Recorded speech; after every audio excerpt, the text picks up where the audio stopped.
nearing completion of the architectural design standards, which was a big component of the zoning code or even the comprehensive plan, because that's going to dictate kind of the community image we're going to have when it comes to residential and commercial development. I'll just add that I think one of the probably most important aspects of that is the creation of the Guthrie Proper Overlay District, which will help to maintain, preserve the area that's outside the historic district. It's basically the north of Noble, kind of the original platted area. We have a lot of homes in there that are very unique and provide, if you want to say, valuable to the community. And so that'll really help to keep that area intact. The updated zoning code, that's an ongoing thing, but again, it's another critical component, because when we're looking at attracting different business, even residential, all of that, at the end of the day, it all falls under the zoning code in terms of uses and how it should develop and all those different regulations. And if those are in conflict with what we're looking for as a community, obviously that's not a good thing. The annexation plan I kind of went over, again, got that developed. Code enforcement and building, it's always one of those things that not a lot of people think about, but again, it's a very important aspect in the community. This year with code enforcement, the numbers are down slightly, mainly because of the pandemic. There was 3 months in there which we essentially did no code enforcement. A lot of that was for residents as well as just our own personnel not having exposure or potential for exposure. But right now, we'll probably hit the numbers we hit last year, in that in the end we'll end up doing more code enforcement violations in that this year than we did last. Building, as it shows there, it was close to a little over $5 million worth of construction valuation that happened in the last year. There were some larger projects, as most of you know, that were going on for Meridian Tech. We're starting to see more reinvestment or investment into some of our infill areas, which is very encouraging. We already have water, sewer, street infrastructure, so the fact that those lots can be utilized helps dramatically on the overall cost to the city. So we're seeing a lot of interest in those areas. The other encouraging part has been with that, it's already been kind of voluntary, where a lot of the ones that are building are staying with houses that are similar in that area. So it's been real encouraging. That's the big kind of part of this year. As far as our goals for next year, it kind of falls in line. Once again, doing a substantial zoning code update is not something that you can do in a couple months and we all move on. Even when you have a third-party consultant do it and they dedicate pretty much all their time to it, you're looking at a year. The fact that we're being able to do this maybe in a year and a half, probably,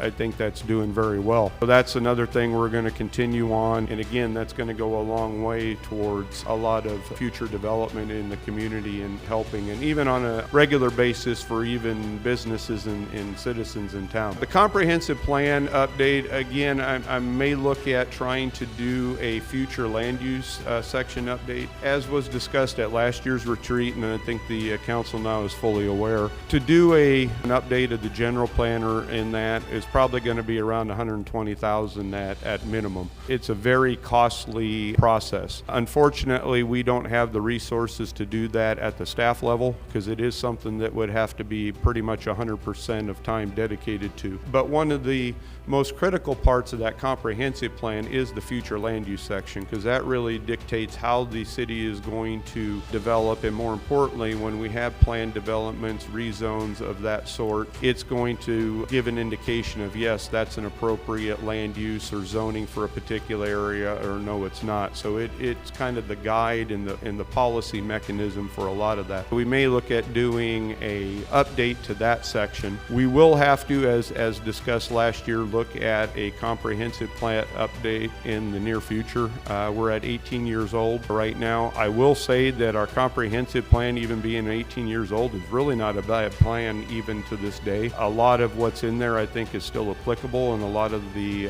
policies and goals are still valid today.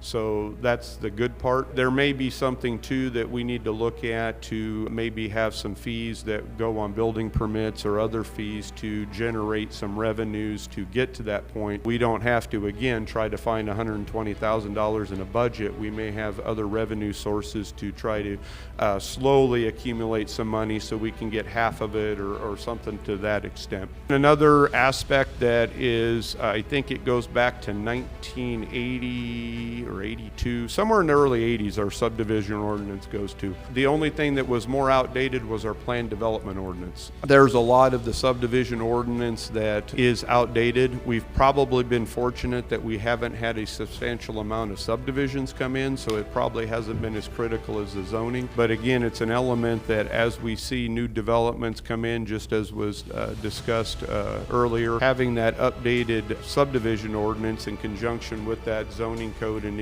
even the PD, they all work together. So that's going to be another priority this year. As was talked about earlier as well, the minimum maintenance program, now with the information from Leroy, that will probably be more working in conjunction with the consultants in that. So I feel much better about that. I think that's something we'll definitely be able to get done this year and have a good working document. And then finally, every year now, I try to make a priority to continue our GIS mapping updates. Prior to me arriving, we didn't have any GIS whatsoever. Probably part of it was nobody knew how to use it, and the other part was, I'm not sure. It was one of the first things I did when I got here. It's a tool that we use daily. One of the first things I did when getting that was updating our zoning map. So now we have a comprehensive update of our zoning map. And as was discussed earlier, we also have an updated city limits boundaries. A lot of that information is what we use daily, but it also goes to, it's a tool that can be utilized by other departments. I've integrated the EMS, the fire district boundaries, working on an address layer that will be able to work in conjunction with the police department and dispatching to have a more local level update rather than having to depend on ACOG or other resources for that. It's a component that is really in planning, but it has a lot of citywide benefit. Even the airport and different other areas, there's a great deal of capabilities that we can do in-house now, mapping, not taking anything away from Bill and his crew, but it does allow us to have a little bit more, like I said, in-house abilities. I didn't really put down any CIP priorities because honestly, right now we don't really have any. As I indicated, the comprehensive plan and some funding for that may be there, but right now I think that could be a year or two off. I think we have some leeway to make that stretch a little farther, especially if we do the future land use section update, so it gives us a little bit more time. And again, going back, a lot of the CIP that we had was in this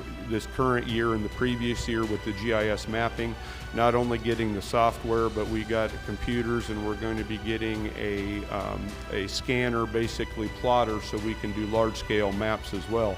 And again, that goes to where the police department and a lot of those can update their actual paper maps, and the fire department and a lot of those have the ability to have those maps printed rather than trying to, again, go to a copy shop. Most of that has been implemented in budgetary, so now we're going back to where it's just kind of our basic stuff. So fortunately for us, we don't have a lot of CIP.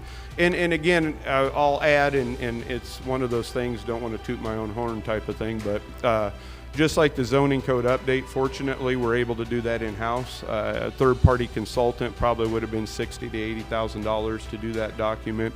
So, and the same with the comprehensive plan, even a small update. A lot of that we're able to do in-house now from the mapping standpoint, from the actual, writing the document standpoint. So that has a lot of substantial savings to the overall budget, much like Leroy said, where, you rub the two nickels to get a quarter in that. And so, we've been fortunate on the planning side that we have the resources to do that in-house. So.